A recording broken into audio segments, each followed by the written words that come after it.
Today I am going to explain a Japanese post-apocalyptic action movie called Attack on Titan 2015.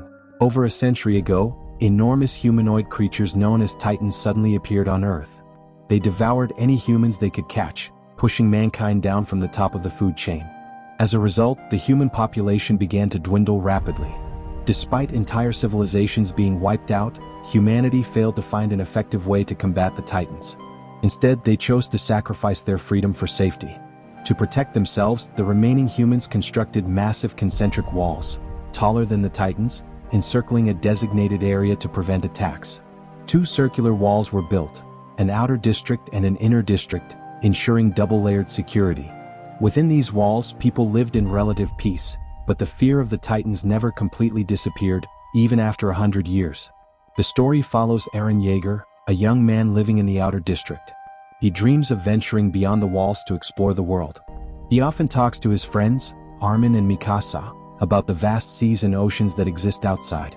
One day they decide to visit the border and attempt to climb the wall to see what lies beyond. Upon reaching it, they are astonished by its sheer size. Armin and Mikasa hesitate, fearing that Titans may still roam outside.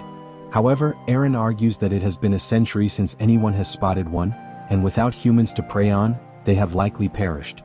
Their discussion is abruptly interrupted when the border patrol arrives to arrest them for approaching the wall. Enraged at the authorities for trying to seize his friends, Eren starts a fight with the soldiers, completely disregarding the fact that such an act could lead to his execution. Just then, Captain Suda steps in, ordering the soldiers to stand down. He assures them that he will personally handle the group's punishment before dismissing the troops. Suda understands Eren's longing for freedom but criticizes his actions as reckless. He then informs the group about a military expedition beyond the walls, explaining that the government has deployed soldiers to assess the situation so Eren doesn't have to risk his life. Suddenly, a powerful explosion shakes the ground, followed by an earthquake. As the group retreats, the wall begins to tremble violently. On the other side, a colossal Titan appears, letting out a piercing screech before striking the wall with force. The patrol officers watch in horror, powerless to stop it.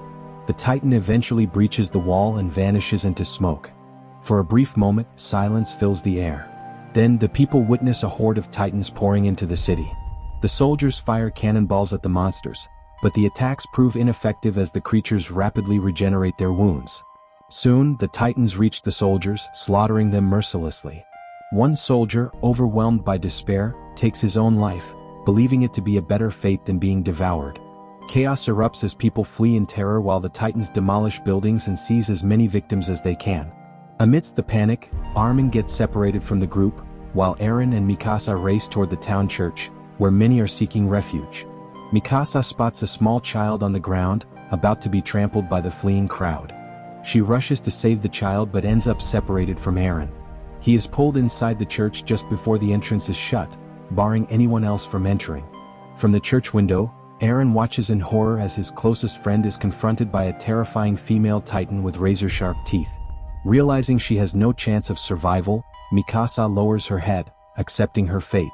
Just then, a sudden explosion blasts through the area, sending everyone inside the church flying backward.